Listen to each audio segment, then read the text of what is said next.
Hadirin sekalian, para mahasiswa-mahasiswi, para alumni, dan para peserta, selamat malam. Kita berjumpa lagi di malam hari ini dalam seri webinar teologi Sekolah Tinggi Filsafat Seminari Pineleng paket ketiga. Paket ini merupakan lanjutan dari paket kedua yang telah kita laksanakan pada bulan September sampai Desember 2021. Seri webinar teologi ini merupakan bagian dari penelitian dan pelayanan kepada masyarakat Sekolah Tinggi Filsafat Seminari Pineleng. Masih dalam tema besar, menjadi manusia Kristen yang tangguh. Pada kesempatan yang baik ini, kita akan diantar oleh narasumber kita, Pastor Hermas, untuk membahas topik tentang kebangkitan dari perspektif biblis. Rasul Paulus dalam surat pertamanya kepada jemaat di Korintus, ia mengatakan, kalau tidak ada kebangkitan orang mati, maka Kristus juga tidak dibangkitkan. 1 Korintus 15 ayat 13. Dengan kata lain, orang yang tidak percaya akan kebangkitan badan, tidak percaya akan Kristus sendiri yang telah bangkit. Maka, iman akan kebangkitan badan berhubungan erat dengan iman akan Kristus yang bangkit di antara orang mati. Muncul pertanyaan, apakah kebangkitan Kristus itu fakta atau hanya sekedar mitos? Atau apakah Yesus benar-benar menampakkan diri kepada para muridnya? Pertanyaan-pertanyaan tersebut akan kita diskusikan bersama dengan narasumber kita pada malam hari ini. Namun sebelum kita lanjut, ada baiknya saya, moderator, akan memperkenalkan secara singkat narasumber kita pada malam hari ini. Narasumber kita pada malam hari ini adalah Pastor Hermas Asumbi, SS, SSL, MSc. Beliau lahir di Nulion pada tanggal 29 September 1976 dan sekarang beralamat di Skolastika MSc Pineleng. Beliau menamatkan studi pada tahun 1992 sampai 1996 di Seminari Menengah Santo Fransiskus Xaverius Kakas-Kasen, Sulawesi Utara, dan menamatkan S1-nya pada tahun 1997 sampai 2004 di Sekolah Tinggi Filsafat Seminari Pineleng. Kemudian Pastor Hermas melanjutkan studinya pada tahun 2005 sampai 2007 di Nanzan Universitas Nagoya. Dan setelah menamatkan studinya di Jepang, beliau melanjutkan studi kitab suci di Pontificio Instituto Biblico Roma, Italia.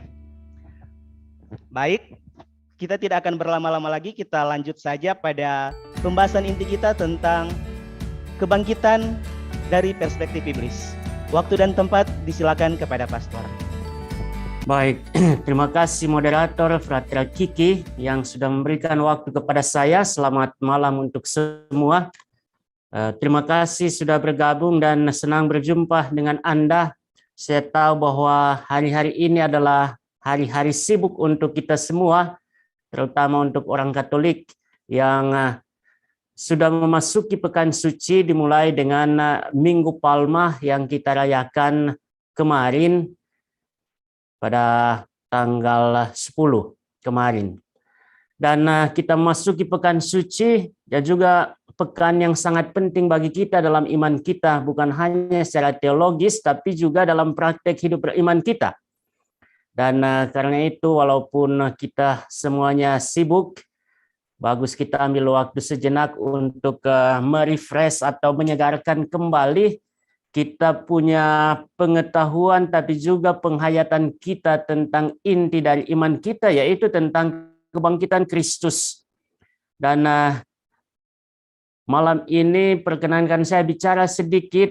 Yang saya bicarakan saya kira bukan sesuatu yang baru bagi Anda.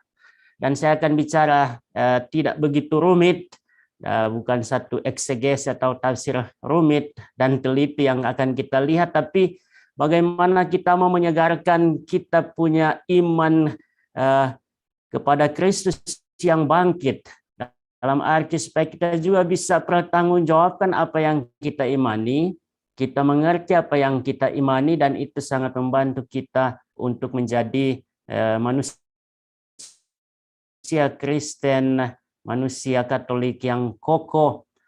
baik dalam praktek beriman maupun dalam pertanggungjawaban kita tentang iman kita, terutama inti dari iman kita itulah kebangkitan Kristus.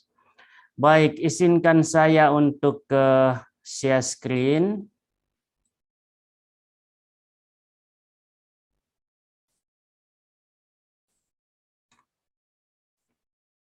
Oke, moderator, apakah screen saya kelihatan? Jelas, baik. Oke, baik. Terima kasih.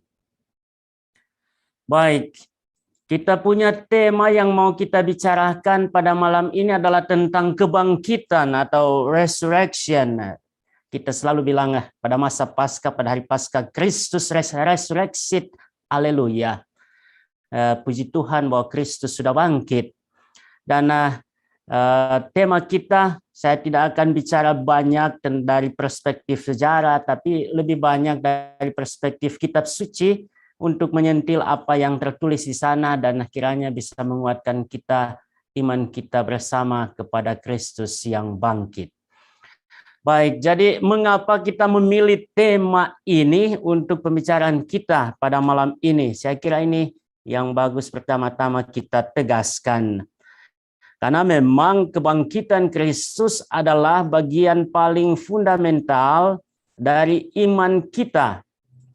Iman kita itu fundamental dalam arti apa kebangkitan Kristus itu? Dia fundamental bukan hanya secara teologis, tetapi juga secara praktis hidup beriman kita.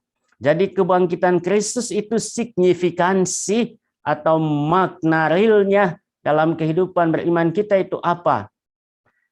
Benar bahwa ini adalah elemen inti dari iman Kristen dan terintegrasi secara menyeluruh, secara penuh dalam praktek, dalam hidup keberagaman kita sehari-hari. Misalnya secara praktis Ekaristi atau misa kita rayakan sebagai kenangan akan Paskah Kristus itu setiap hari.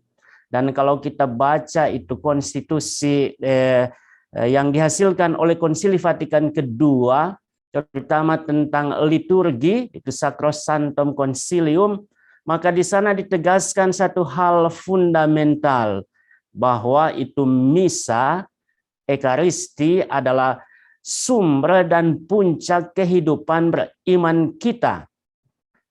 Jadi betapa pentingnya Ekaristi atau misa itu. Dan kita tahu bahwa misa intinya adalah apa? Adalah perayaan misteri Paskah Kristus. Sengsara, wafat, dan kebangkitannya. Kita selalu buat apa yang dibuat oleh Yesus, dan kita buat dan kita laksanakan itu sebagai kenangan akan Dia. Tapi bukan sebagai sekedar kenangan, tapi ini memang adalah sumber kehidupan beriman kita sekaligus puncak dari praktek beriman kita. Bisa juga kita katakan sebagai puncak dari liturgi kita sehari-hari bahkan selama hidup kita.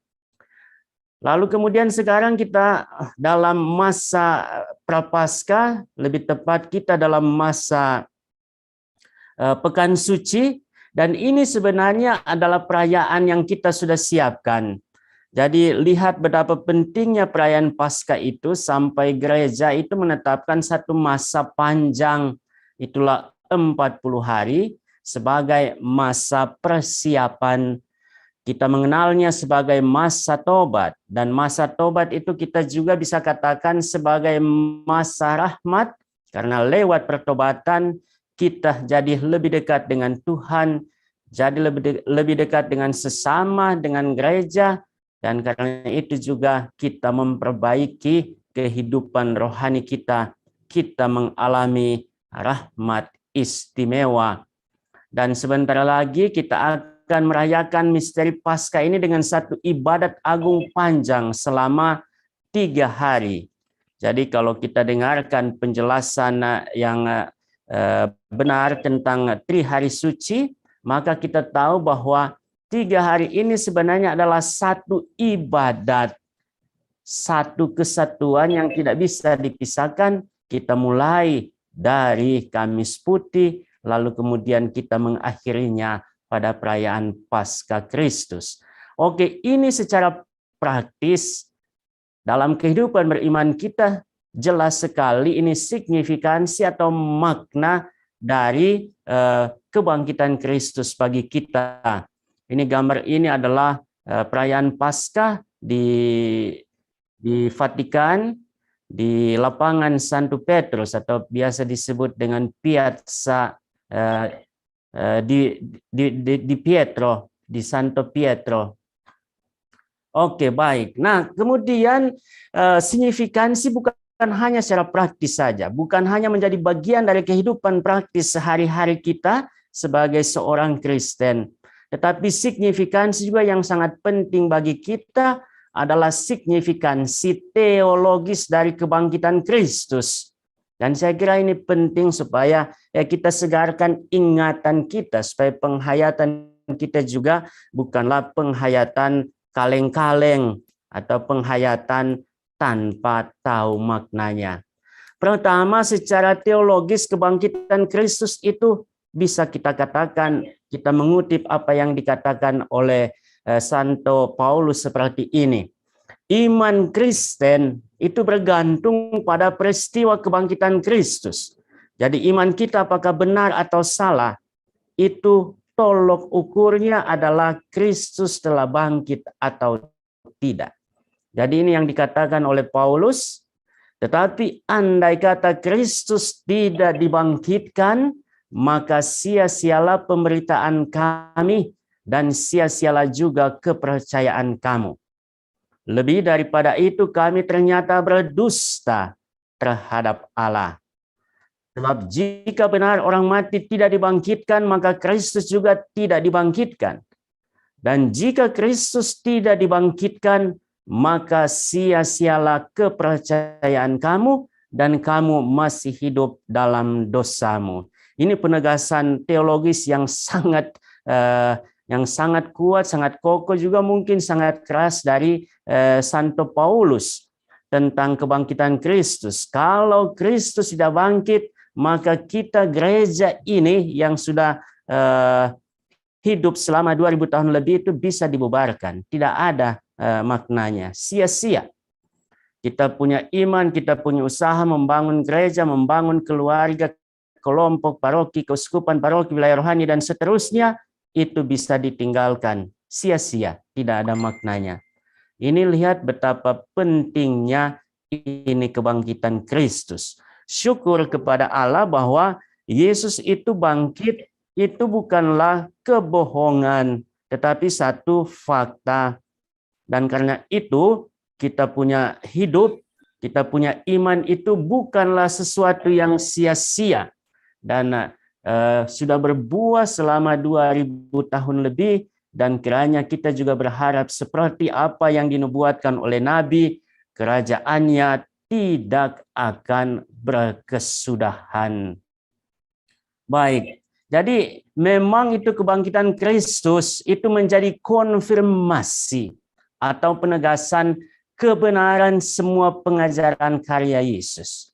Jadi memang kalau Yesus pada waktu itu tidak bangkit setelah dia disiksa, kemudian dia digantung, dipaku di atas kayu salib, lalu kemudian kalau dia memang tidak bangkit, maka semua yang dia ajarkan, semua yang dia lakukan, termasuk mukjizat, kita tahu dalam Injil di sana dikatakan bahwa dia mengajar berbeda seperti guru-guru orang Yahudi atau para rabi. Dia mengajar dengan kuasa ilahi, dengan kuasa dari dirinya sendiri, dari identitasnya sendiri sebagai putra Allah atau anak manusia. Kalau kita pakai itu gelar yang tertulis dalam kitab Nabi Daniel. Kemudian dia melakukan semua hal-hal yang istimewa, yang ajaib, perbuatan ajaib, mukjizat. Dia sembuhkan orang, dia bangkitkan orang, misalnya Lazarus.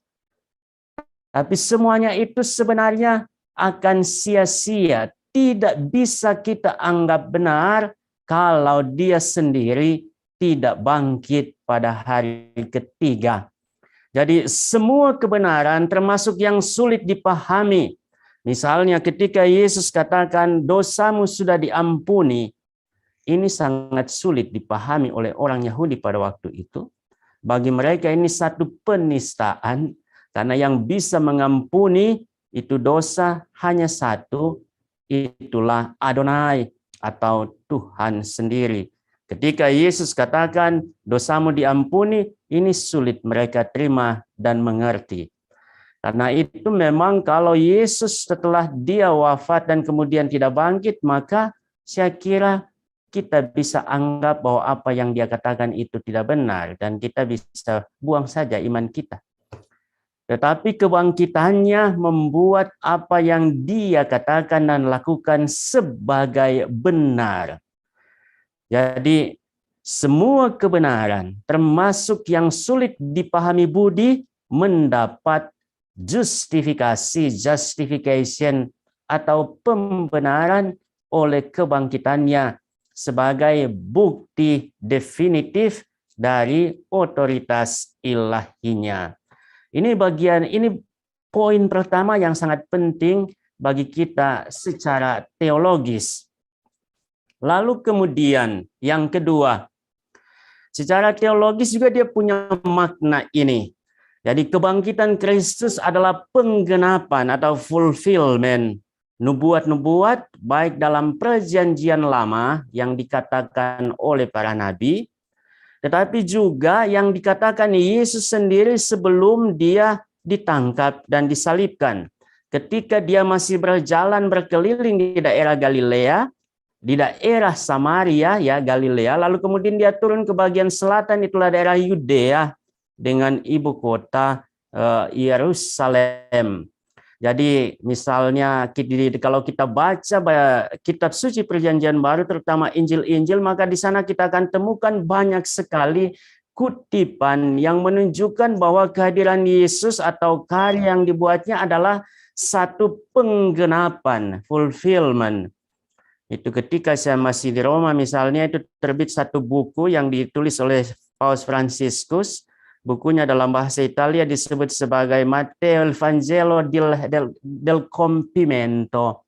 Jadi Injil Matius sebagai Injil penggenapan. Karena memang kalau kita baca Injil ini ada banyak sekali kutipan dari kitab suci perjanjian lama sebagai penggenapan dalam atau lewat diri Yesus.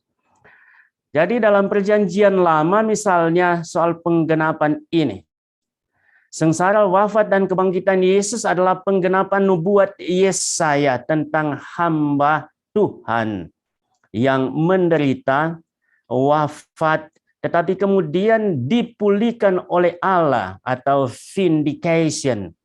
Jadi misalnya dalam Yesaya ini 53 di sana tertulis jelas apa yang dialami oleh hamba dari Tuhan atau hamba Yahweh ini.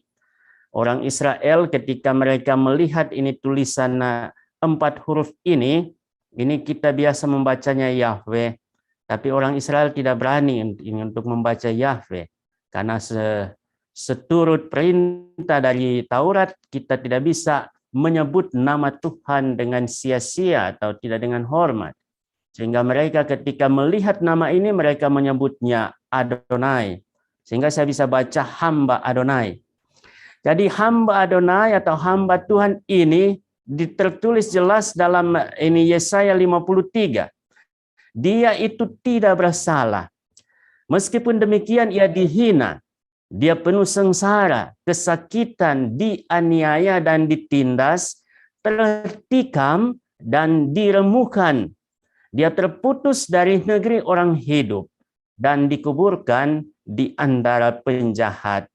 Ingat misalnya bacaan pertama kemarin dari kitab Nabi Yesaya ini juga Yesaya 52 di sana itu Yesus dalam Injil juga di sana dikatakan bahwa Yesus itu penderita sengsara dan kematiannya itu juga adalah penggenapan dari nubuat tentang Nabi Yesaya yang mengatakan bahwa dia akan diperhitungkan di antara para penjahat. Ini maksudnya ketika dia disalibkan di antara penjahat, dia dianggap layak atau untuk menerima itu hukuman paling hina yang hanya diberikan kepada para budak ataupun para penjahat.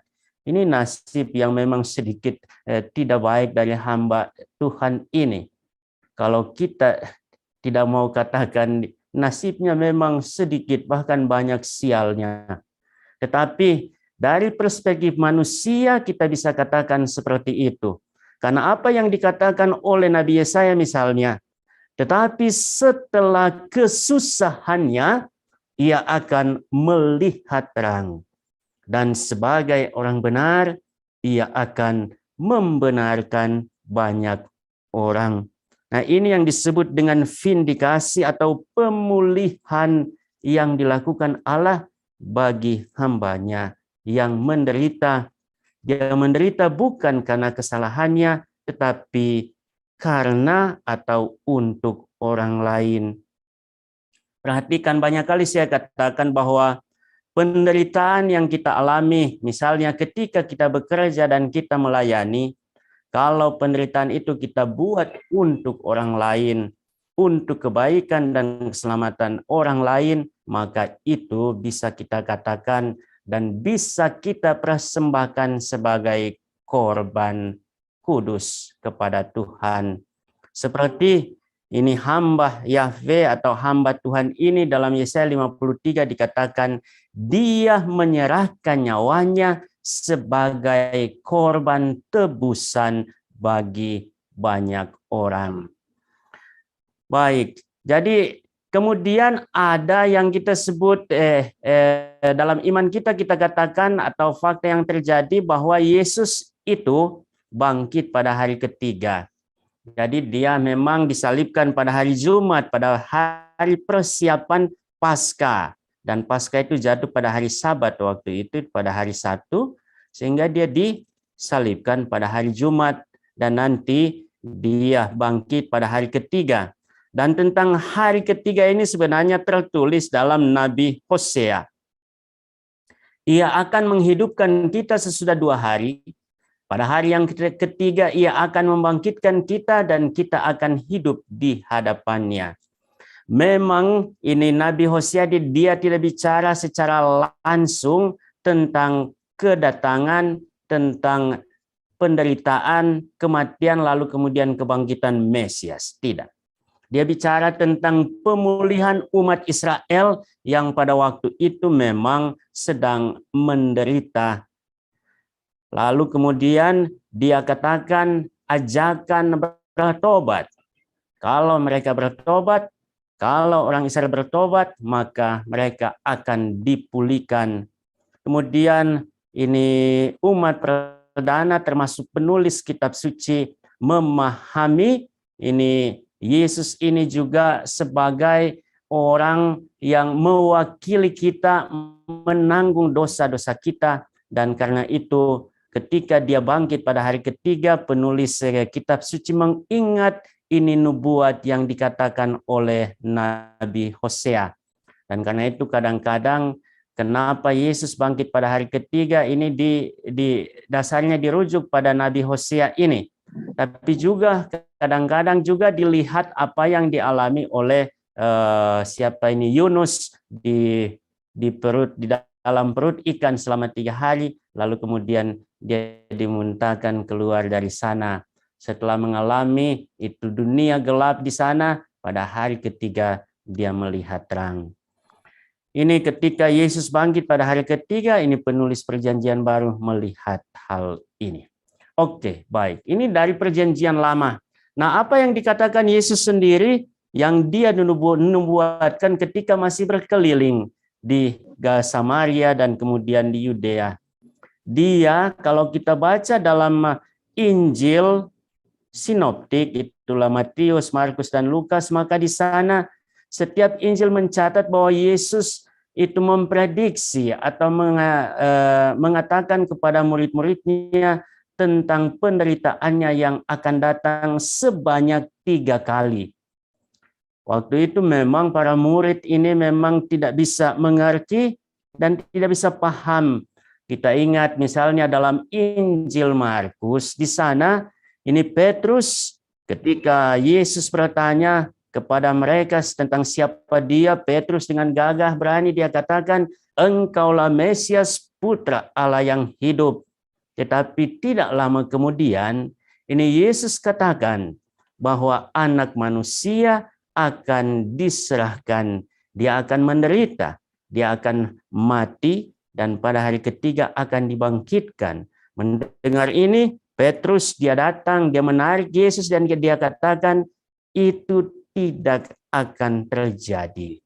Dan Yesus sedikit marah, dia menghardik Petrus, dia katakan, "Enyalah iblis, karena engkau hanya memikirkan apa yang dipikirkan Allah, apa yang dipikirkan manusia dan bukan yang dipikirkan Allah." Nah, ini kemudian ketika Yesus bangkit setelah wafat dan kemudian mereka para murid melihat Yesus yang menampakkan diri, mereka mengingat kembali apa yang dikatakan oleh Yesus. Jadi memang ketika Yesus ditangkap dan wafat di salib, para murid putus asa, mereka memang kehilangan harapan pada waktu itu, kehilangan pegangan, rasa semuanya sia-sia apa yang telah mereka percaya. Mereka sudah berjalan bersama Yesus, tetapi tiba-tiba dia ditangkap dan mati, maka sia-sialah semuanya itu. Itu yang mereka rasakan. Tetapi ketika Yesus bangkit, kemudian mereka tahu, oh Yesus sudah nubuatkan tentang apa yang dia alami pada minggu terakhirnya di Yerusalem. Dan karena itu memang kita bisa katakan bahwa kebangkitan Yesus itu adalah pemenuhan nubuat yang ia sendiri juga katakan kepada para murid. Oke, lalu kemudian yang ketiga, bahwa ini makna teologis atau signifikansi teologisnya adalah ini. Kebenaran tentang kealahan Yesus ditegaskan oleh kebangkitannya. Ini penting sekali. Maka kata Yesus seperti tercatat dalam Injil Yohanes, apabila kamu telah meninggikan anak manusia, barulah kamu tahu bahwa akulah dia. Dan bahwa aku tidak berbuat apa-apa dari diriku sendiri, tetapi aku berbicara tentang hal-hal sebagaimana diajarkan Bapa kepadaku. Saudara-saudari, perhatikan ini kata akulah dia. Ini penting sekali dalam teologi kita, apalagi tentang kebenaran, tentang keilahian atau kealahan Yesus dalam iman kita. Jadi kebangkitan Yesus membenarkan keilahian dirinya sebagaimana ia tegaskan dalam sabda di atas. Akulah dia, dalam bahasa asli kitab suci Perjanjian Lama itu bahasa Yunani, di sana disebut ego eimi.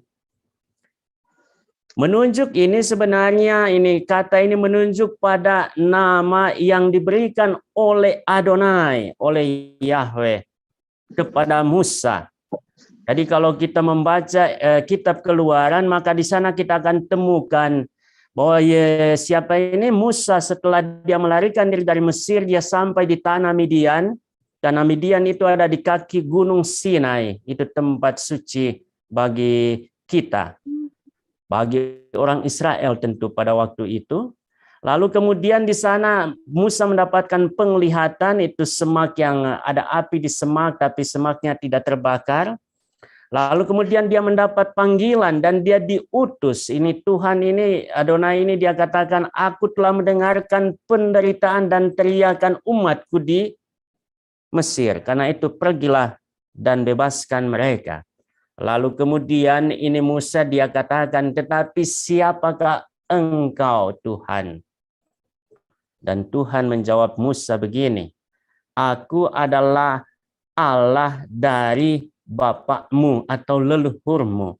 Aku adalah Allah Abraham, Allah Ishak, dan Allah Yakub.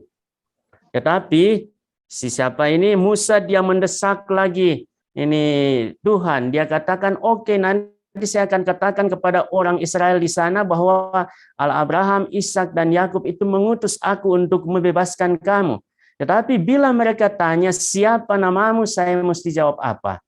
Itu dia tanya kepada Tuhan. Dan pada waktu itu Tuhan dia berfirman begini, Vayomer Elohim al-Mose, Ehye Asher Ehye. Itulah yang kita terjemahkan atau diterjemahkan dalam Septuaginta, dalam kitab suci perjanjian lama berbahasa Yunani sebagai ego eimi. Jadi Ehye Asher Ehye itu menunjuk pada pencipta, pada Allah pencipta yang kita sebut dan tertulis dalam kitab Kejadian juga kitab Taurat sebagai Adonai Elohim. Dia katakan kepada Musa bahwa dia adalah Ehye Asher Ehye, dan ini kata atau nama ini dikatakan oleh Yesus kepada para murid. Ini juga yang terjadi yang dikatakan Yesus ketika dia berjalan di atas air. Ketika para murid sudah mau tenggelam. Lalu kemudian di malam hari itu Danau Galilea mengamuk, ada angin sakal. Lalu Yesus berjalan mendekati mereka. Ketika para murid sementara ketakutan. Lalu kemudian mereka pikir bahwa yang datang mendekat itu adalah hantu. Pada saat itu, Yesus pun berkata, ego eimi. Kemudian dia meredakan itu danau, dia redakan itu angin ribut. Setelah itu para murid menyembah dia. Jadi artinya lewat sabda ini, Yesus menyatakan bahwa dia punya relasi sangat istimewa. Dia adalah anak Allah dalam pemahaman teologis kita, bukan sama sekali bukan pemahaman biologis, dan dia adalah Allah sendiri. Karena itu saya ingat kadang saya pernah ditanya pertanyaan ini, apakah Yesus tidak pernah mengatakan bahwa dia adalah Tuhan? Dan orang nanti akan banyak menunjuk pada apa yang dikatakan Yesus dalam Injil Yohanes. Dalam Injil Yohanes ketika dia membasuh kaki para murid, dan kita akan peringati pada Kamis Putih 2 hari lagi. Yesus katakan, jika aku yang adalah Tuhan dan gurumu berbuat demikian, maka kamu pun pantas dan semestinya saling membasuh kaki. Perhatikan yang dikatakan oleh Yesus itu, dia bilang ketika aku adalah Tuhan, dia pakai kata Kyrios, bukan ego eimi. Kata Kyrios itu memang secara teologis berarti Tuhan. Tapi secara manusiawi, secara kultural berarti Tuhan. Jadi memang konteksnya mesti kita mengerti dalam konteksnya. Sehingga memang bisa bermakna ganda. Tuhan dan Tuan. Tetapi kalau yang kita lihat ini, ego ini dia tidak punya makna ganda. Dia menunjuk secara eksplisit dan tegas pada kata yang dikatakan atau nama yang dikatakan itu oleh Adonai kepada Musa. Sehingga kalau kita lihat sabda ini, maka Yesus itu mengatakan bahwa dirinya Ehye Asher Ehye, yang tidak lain adalah nama yang diungkapkan Tuhan kepada Musa. Oke, baik. Lalu kemudian yang keempat, misteri Paskah Kristus mencakup 2 aspek ini. Ini juga signifikansi atau makna teologis yang dalam. Terutama bagi kita, dia punya efek apa untuk kita manusia yang berdosa. Pertama, dengan kematiannya Kristus membebaskan kita dari dosa, itu pertama. Kemudian yang kedua itu makna ganda, aspek kedua, kebangkitannya membuka bagi kita jalan kepada hidup yang baru. Hidup baru adalah apa? Hidup baru yang dimaksudkan adalah justifikasi atau pembenaran yang membawa kita kembali kepada rahmat Tuhan. Kita diberi kemenangan atas maut yang diakibatkan oleh dosa. dan kita berpartisipasi secara baru dalam kasih Allah. Jadi misalnya kita bisa baca dalam 1 Petrus, di sana dikatakan begini, terpujilah Allah dan Bapa Tuhan kita Yesus Kristus, yang karena rahmat-Nya yang besar telah melahirkan kita kembali oleh kebangkitan Yesus Kristus dari antara orang mati, kepada suatu hidup yang penuh pengharapan, untuk menerima suatu bagian yang tidak dapat binasa, yang tidak dapat cemar, dan tidak dapat layu, yang tersimpan di surga bagi kamu. Ini juga bisa kita baca dalam Efesus 2. Jadi memang ini hidup yang baru. Ini nanti kita akan berakhir hidup kita bukan dalam kematian sia-sia, tetapi dalam kehidupan mulia abadi di surga. Inilah tujuan hidup kita yang paling utama, the ultimate goal of our life, sebagai orang Kristen, tapi juga sebagai makhluk ciptaan dari Adonai sendiri.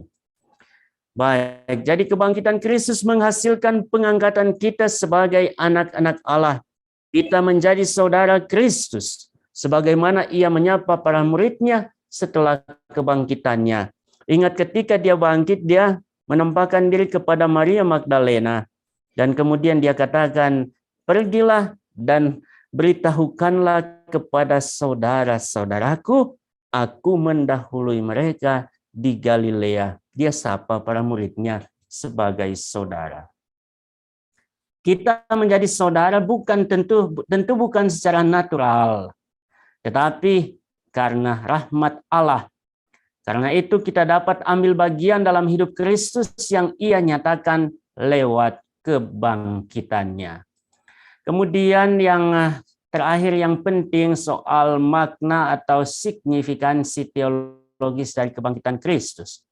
Ini penting bagi kita karena kita juga dalam iman kita menantikan kedatangan Kristus yang kedua yang kita sebut dengan parousia. Kebangkitan Yesus dan Yesus yang bangkit itu adalah dasar dan sumber kepercayaan dan pengharapan kebangkitan kita di masa datang. Jadi misalnya dikatakan dalam Korintus, tetapi yang benar ialah bahwa Kristus telah dibangkitkan dari antara orang mati sebagai yang sulung dari orang-orang yang telah meninggal. Sebab sama seperti maut datang karena satu orang manusia, demikian juga kebangkitan orang mati datang karena satu orang manusia. Karena sama seperti semua orang mati dalam persekutuan dengan Adam, demikian pula semua orang akan dihidupkan kembali dalam persekutuan dengan Kristus. Ini inspirasi dasar dari doa kita dalam doa syukur agung, misalnya ketika kita merayakan Ekaristi untuk saudara-saudara kita yang sudah meninggal. Kita doakan dengan kita katakan bahwa sebagaimana Ia telah menjadi satu dengan Kristus dalam kematian, maksudnya karena pembaptisan, semoga dia atau mereka juga menjadi serupa dengan Kristus dalam kebangkitannya. Baik, jadi ketika umat beriman bersatu dengan Kristus, Ia hidup di dalam hati mereka. Sementara mereka menantikan pemenuhan final persekutuan itu. Di dalam Kristus, semua yang percaya padanya telah mengecap kemuliaan surga yang akan datang.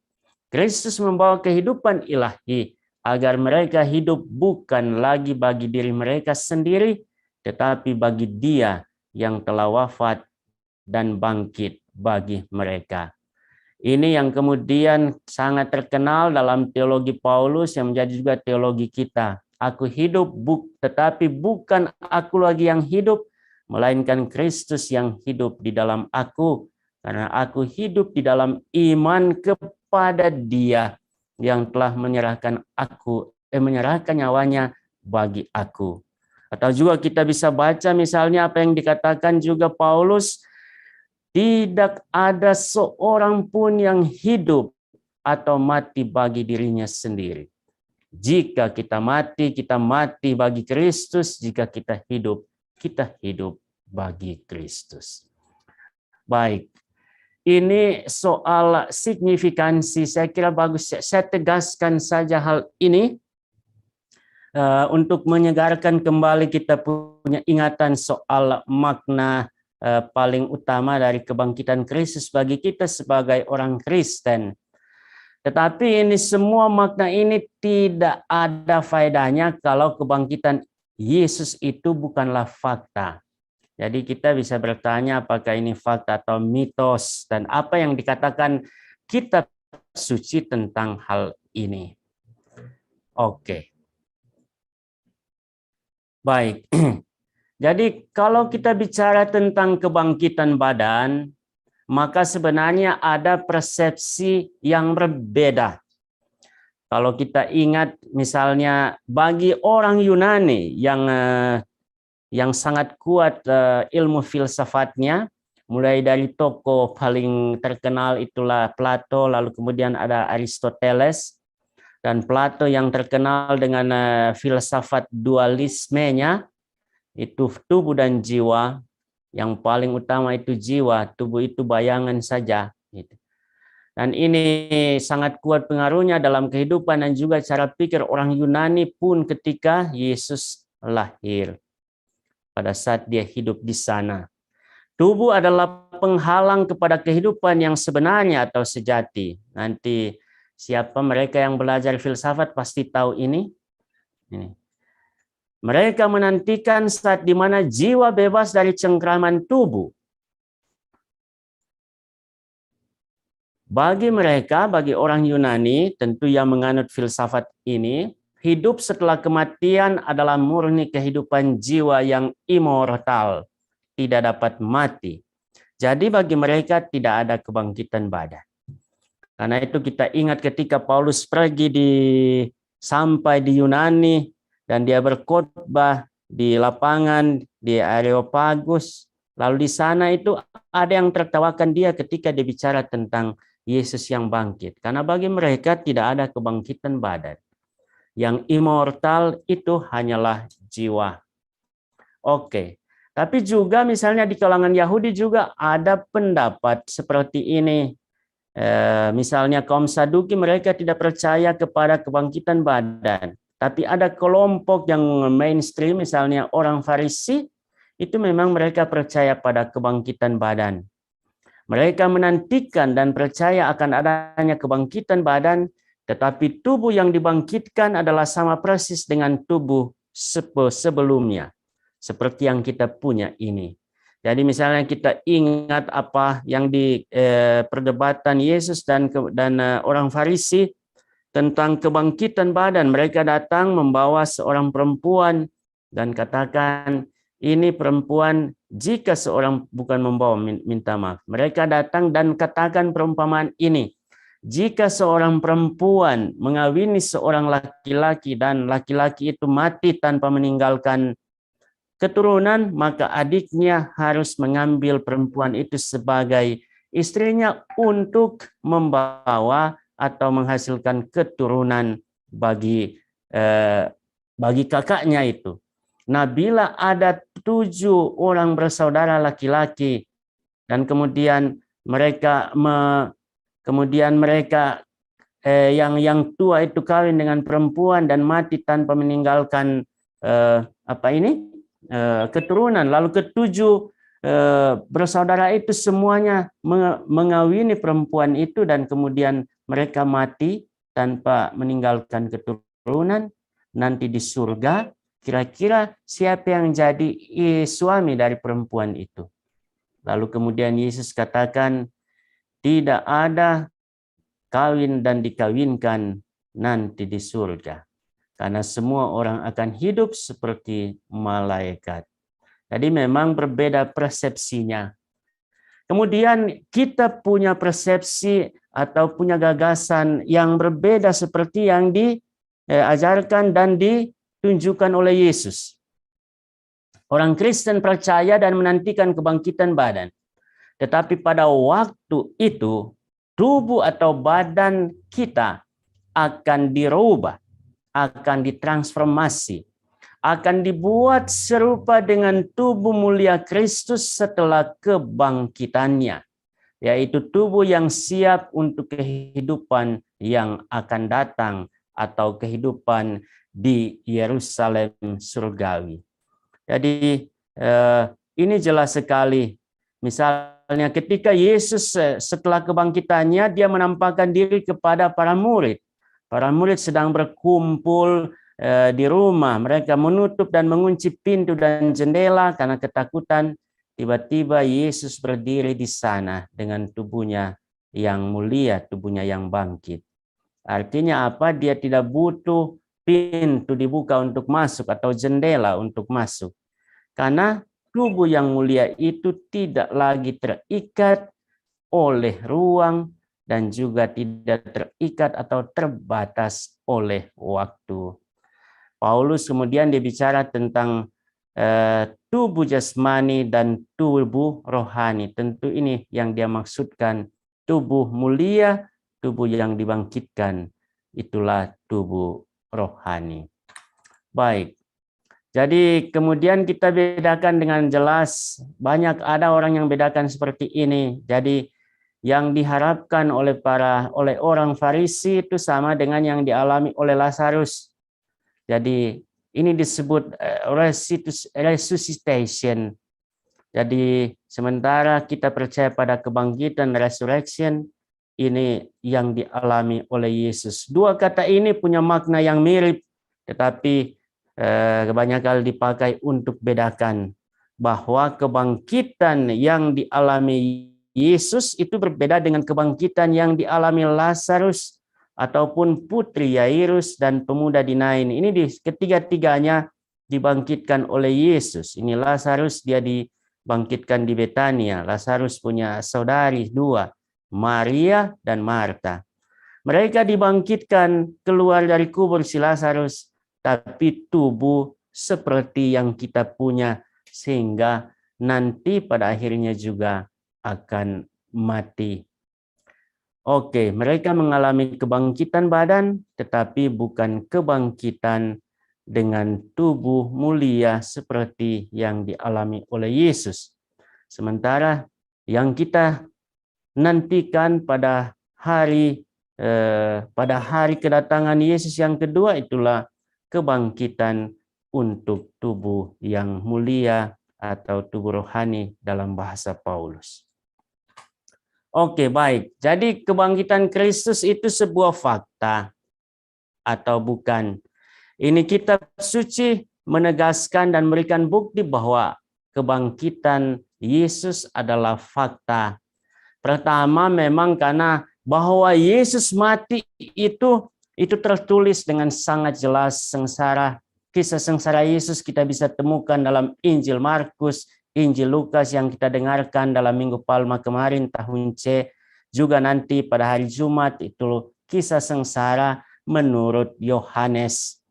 Bahwa Yesus mati itu juga tidak hanya dicatat dalam Injil, tetapi juga dicatat dalam buku-buku sejarah, misalnya itu Josephus Flavius yang menulis dua buku terkenal, itu Bellum Judaicum atau The Jewish War, perang Yahudi, dan juga yang terkenal itu di Antiquity, di Jewish Antiquity, itu masa kuno dari orang Yahudi. Dan dalam buku Antiquity ini di sana tercatat bahwa Yesus mati, dan caranya apa? Dia disalibkan pada masa Pontius Pilatus menjadi wali negeri. Baik. Kitab suci Perjanjian Baru memberi kesaksian bahwa kebangkitan Kristus adalah suatu peristiwa real atau peristiwa sejarah. Nah, dalam kitab suci kesaksian tertua itu ada dalam Korintus, karena memang dia lebih dulu ditulis. Injil-Injil ditulis kemudian beberapa tahun setelah ini surat ini. Di sana dikatakan begini, sebab yang sangat penting telah kusampaikan kepadamu, yaitu apa yang telah kuterima sendiri, ialah bahwa Kristus telah mati karena dosa-dosa kita sesuai dengan kitab suci, bahwa ia telah dikuburkan dan bahwa ia telah dibangkitkan pada hari yang ketiga sesuai dengan kitab suci. Bahwa ia telah menampakkan diri kepada Kefas dan kemudian kepada ke-12 muridnya. Sesudah itu ia menampakkan diri lagi kepada lebih dari 500 saudara sekaligus. Kebanyakan dari mereka masih hidup sampai sekarang. Tetapi beberapa di antaranya telah meninggal. Selanjutnya ia menampakkan diri kepada Yakobus, kemudian kepada semua rasul. Dan yang paling akhir dari semuanya, ia menampakkan diri juga kepadaku sama seperti kepada anak yang lahir sebelum waktunya. Ini pengalaman Paulus. Jadi Paulus dia menunjuk bahwa kebangkitan Kristus itu adalah fakta dengan menyebut penampakan Yesus kepada banyak orang, terutama kepada para murid. Dan sebagian mereka yang melihat dan mengalami penampakan Yesus itu masih hidup ketika surat ini ditulis, yaitu pada tahun 50-an. Dan beberapa juga sudah meninggal. Ini penegasan dari Paulus. Ini bukan sesuatu yang baru bagi orang Korintus, karena mereka telah menerima pewartaan dan mereka sudah percaya bahwa Kristus bangkit, mati dan bangkit. Dan ini ditegaskan kembali oleh Paulus ketika menulis surat ini bagi mereka. Baik, kemudian bukti historisnya itu sebenarnya apa? Jadi Injil-Injil memberi kesaksian bahwa Yesus disalibkan, wafat dan dimakamkan, ini jelas. Dan bangkit pada hari ketiga. Tentang sengsaranya itu kita dengarkan dalam kisah sengsara, tapi tentang bahwa dia dibangkitkan itu kitab suci itu memaparkan kepada kita dua bukti. Tapi bagus kita lihat bahwa dalam kitab suci juga mencatat ini perdebatan yang terjadi. Apakah Yesus bangkit atau tidak? Kenapa dia punya jenazah tidak ditemukan? Misalnya ada pertentangan argumen seperti yang tercatat dalam Injil Matius. Ini para serdadu penjaga makam memberitahukan peristiwa kebangkitan Yesus.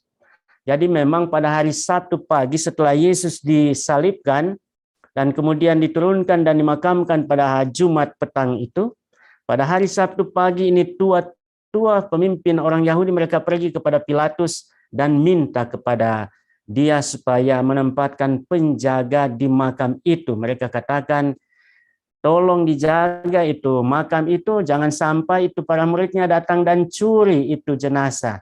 Nanti setelah mereka curi, mereka katakan bahwa dia bangkit. Kalau terjadi ini, maka penyesatan lebih dalam lagi atau penyesatan kedua akan terjadi. Dan Pilatus dia mendengarkan permintaan mereka, dia taruh penjaga di sana. Sehingga memang ada yang mengatakan bahwa jenazah Yesus tidak ada dalam makam karena apa? Karena dicuri. Tetapi misalnya itu juga kebingungan tidak hanya dialami oleh banyak orang yang lain. Tapi Maria Magdalena misalnya pertama-tama ketika dia lihat bahwa kubur sudah kosong, dia katakan bahwa dia kira bahwa ini jenazah Yesus sudah dicuri. Jadi dua bukti yang dikatakan oleh kitab suci bahwa Yesus adalah bangkit secara historis itu dua hal. Itu kubur yang kosong dan kemudian penampakannya kepada para murid. Pertama tentang kubur yang kosong. Kalau kita lihat kesaksian Paulus dalam Korintus, maka di sana memang dia tidak katakan secara eksplisit tentang kubur yang kosong ini. Dia lebih banyak bicara tentang penampakan. Tetapi kita lihat bahwa dalam surat-surat Paulus dia bicara tentang Kristus yang dikuburkan, disalibkan dan dimakamkan. Karena itu jelas bahwa dia juga sebenarnya secara implisit atau secara tidak langsung dia juga merujuk pada kubur yang kosong. Jadi tapi Injil itu mencatat dengan baik tentang kubur yang kosong. Faktanya apa? Batu penutup pintu kubur sudah terguling ketika perempuan Maria Magdalena dan teman-temannya pergi pada hari Minggu pagi mengunjungi makam. Kemudian jenazah Yesus tidak ditemukan di dalam makam itu. Yang ada hanyalah kain linen, pembungkus jenazah ataupun pembungkus lap untuk apa ini, peluh untuk keringat. Baik, tetapi baik diingat, jadi memang kubur ini kosong, tetapi kita bisa bertanya dengan kritis. Baik kita ingat bahwa ini kubur yang kosong tidak secara langsung menegaskan atau jadi bukti definitif bahwa Yesus bangkit. Ini, karena tidak ada yang melihat secara langsung dia keluar dari kuburnya. Ini tentu jadi persoalan. Sehingga kita bisa bertanya, ada banyak orang bertanya, terutama dalam studi, mereka katakan mungkin para murid telah mengambil jenazah Yesus seperti dituduhkan oleh tua-tua Yahudi. Atau sebaliknya mungkin para musuh Yesus telah mengambil dan menyimpannya atau membuangnya supaya tidak ditemukan oleh para murid. Atau yang ketiga kemungkinan memang Yesus sungguh-sungguh bangkit. Ini bisa kita tanya. Baik, tentang pertanyaan pertama, apa benar para murid itu yang telah mengambilnya? Ini sulit kita buktikan dan sulit kita percaya. Dalam narasi tentang kebangkitan nampak jelas bahwa pada awalnya tidak ada pikiran atau harapan dalam diri para murid dan pengikut lainnya bahwa Kristus akan bangkit. Maria Magdalena misalnya sedih dan menangis ketika dia lihat Yesus. Dan dia pikir, dia sangka sudah dicuri. Mereka bingung. Dua murid Emmaus juga bingung ketika mereka lihat junjungannya sudah mati di atas kayu salib. Ketika mereka putus asa, mereka lupa apa yang dinubuatkan oleh Yesus. Mereka ingat kembali setelah mereka berjumpa dengan Yesus yang bangkit. Tetapi walaupun begitu, fakta kubur yang kosong telah menuntun para murid kepada iman akan kebangkitan. Misalnya dalam kisah kebangkitan, ini Maria Magdalena pergi beritahukan kepada para murid, Petrus dan satu murid lainnya mereka lari pergi ke kubur. Petrus masuk, dia lihat betul kuburnya sudah kosong. Tetapi kemudian itu murid yang lainnya itu datang, dia masuk, dia lihat sudah kosong dan apa yang terjadi? Dia percaya. Seperti tercatat dalam Injil. Oke, jadi kepercayaan para murid akan kebangkitan Kristus begitu kokoh sehingga mereka rela menderita dalam pewartaan tentang Kristus yang bangkit. Mereka ditangkap dan dipenjara, dilarang untuk berkhotbah tentang kebangkitan Yesus, tetapi mereka tidak dapat menahan diri dan tidak takut pada hukuman kalau kita baca dalam Kisah Para Rasul. Jadi kegigihan, kerelaan mereka untuk berkorban karena keyakinan bahwa Yesus bangkit, ini adalah bukti tegas sebenarnya bagi kita bahwa kosongnya kubur itu adalah bukti kebangkitan Yesus yang real. Mereka tidak mencuri jenazah Yesus dan menyimpannya lalu kemudian berbohong bahwa ia telah bangkit. Jika mereka sungguh menyembunyikan jenazah Yesus dan sedang berbohong tentang kebangkitannya, kita bisa bertanya, apakah mereka rela mati demi itu? Ini tentu orang bodoh dan konyol. Tapi kita tahu bahwa ya para murid Petrus, Paulus juga, ini ahli kitab suci hebat ini Paulus, dia punya guru, itu guru besar Gamaliel. Dia tidak sebodoh yang kita kira, dan dia tidak akan rela mati untuk kebohongan. Tetapi dia sendiri mati di Roma karena iman akan kebangkitan Kristus. Jadi baik kita perhatikan penginjil menulis bahwa saksi pertama dari kubur yang kosong adalah para perempuan. Ini menarik. Misalnya Maria Magdalena, dia yang melihat Yesus pertama kali setelah bangkit. Dia yang mengabarkan kabar gembira ini kepada para murid dan dia diberi gelar rasul oleh gereja, oleh Paus Fransiskus. Tetapi dalam tradisi Yahudi itu kesaksian perempuan itu lemah. Karena yang ini paternalistik sekali mereka. Kesaksian dari laki-laki itu yang paling kuat, apalagi mesti ada 2 atau 3 seperti yang tertulis dalam kitab Ulangan. Karena itu memang kalau kita baca ini Injil, maka jelas sana bahwa penginjil mau mengatakan bahwa kesaksian tentang kubur yang kosong dan Yesus bangkit itu sangat kuat karena ada saksi di sana. Selain perempuan, ada 2 orang laki-laki, Petrus dan kemudian 1 murid lainnya. sesuai dengan peraturan yang tertulis dalam Taurat. Oke, jadi kemudian kita juga bisa bertanya balik, apakah para musyrik yang mengambil dan menyembunyikan jenazahnya ini juga sulit dibuktikan? Kalau mereka yang ambil, lalu kemudian tentu mereka bisa langsung bantah pewartaan para rasul yang rela mati demi warta tentang kebangkitan. Tetapi pasti bukan mereka yang ambil, walaupun mereka memang cemas dan gelisah takut akan pengaruh Yesus di antara orang Yahudi. Tetapi fakta sejarah menyatakan bahwa mereka tidak bisa menunjukkan jenazah Yesus. Karena itu ini pertanyaan ini yang kadang-kadang sedikit nakal diajukan oleh banyak orang tidak bisa kita terima. Lalu kemudian tinggal satu kemungkinan dari arti kubur yang kosong yang hendak disampaikan oleh penulis kitab suci, bahwa kubur menjadi kosong karena Kristus memang sungguh bangkit. Baik, lalu kemudian yang kedua adalah penampakan Yesus. Ini fakta atau bukti definitif kedua yang disampaikan oleh kitab suci. Dan ini memang tidak bisa dipisahkan dari bukti pertama, yaitu kubur yang kosong. Kalau ini kubur yang kosong berarti Yesus bangkit, maka kita bisa bertanya di mana dia punya di mana dia punya tubuh. Yesus ada di mana? Lalu kemudian ternyata Yesus menampakkan dirinya kepada para murid, kepada para perempuan, juga kepada Paulus. Dan ini kebangkitan Yesus mendapat konfirmasi historik lewat peristiwa penampakannya.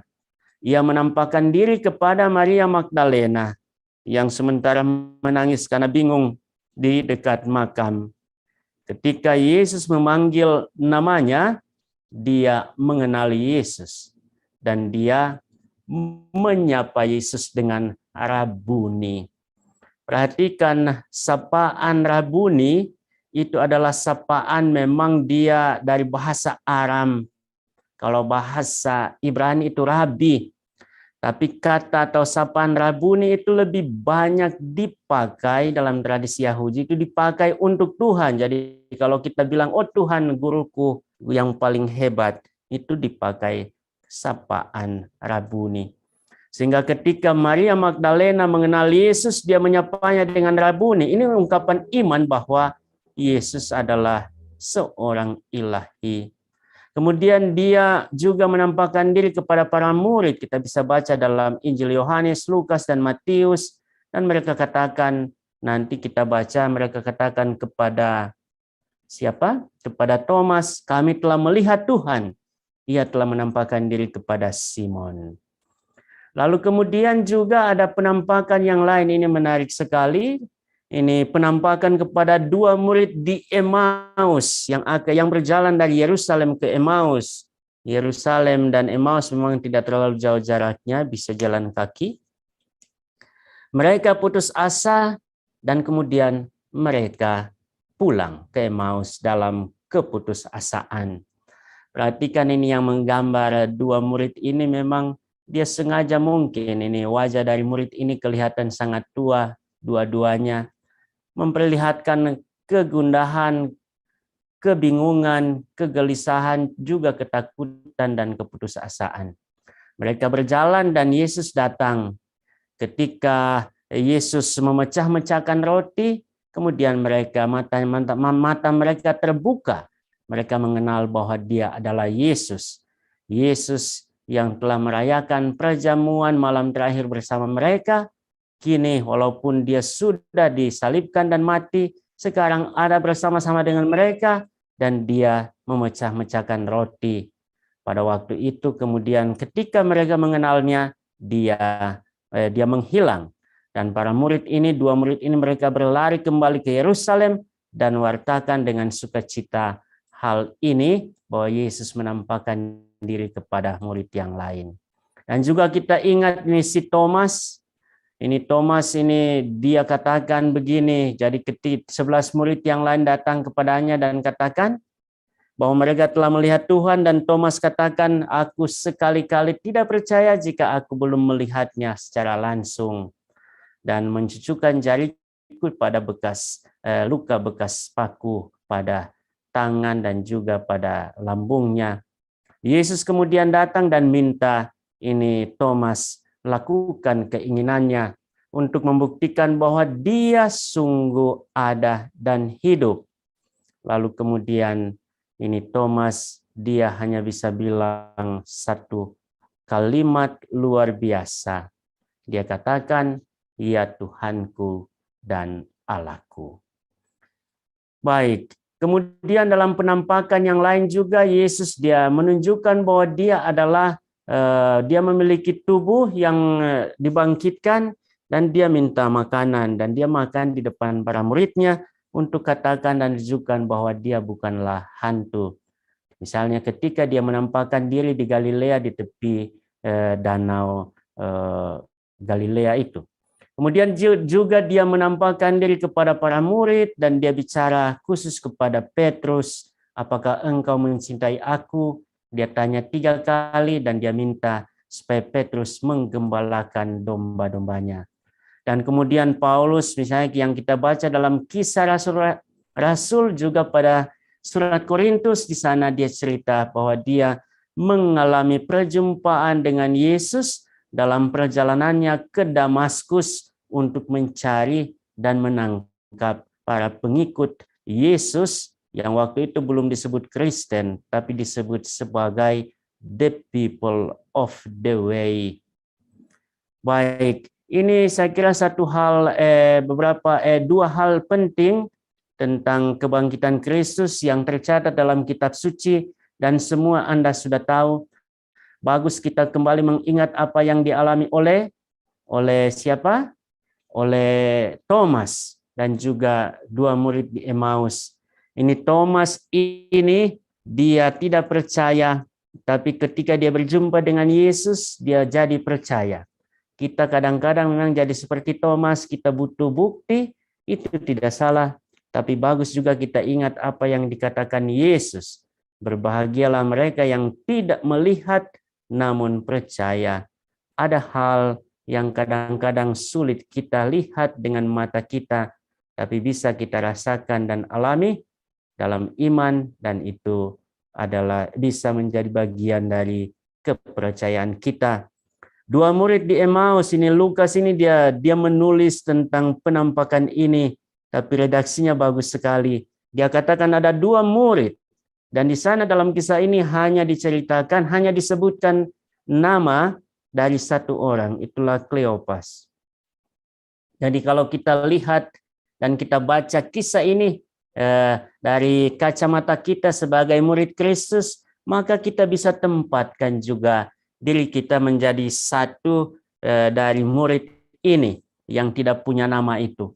Dan kita alami kebingungan, keputusasaan karena tantangan iman, tapi kita kemudian berjumpa dengan Yesus yang datang dan menerangkan bahwa Mesias itu harus menderita, dan dia menderita karena kita untuk dosa-dosa kita, tapi kemudian dibangkitkan. Kita bisa jadi seperti salah satu dari 2 rasul ini, lalu kemudian kita mengalami kebangkitan rohani. Lalu kemudian saya mau tutup dengan apa yang dicatat oleh Yohanes setelah dia paparkan peristiwa penampakan Yesus. Tentu peristiwa sengsara dan wafatnya, lalu kemudian kebangkitan dan penampakan yang dibuatnya. Dia tulis ini, memang masih banyak tanda lain yang dibuat Yesus di hadapan atau di depan mata murid-muridnya yang tidak tercatat dalam kitab ini.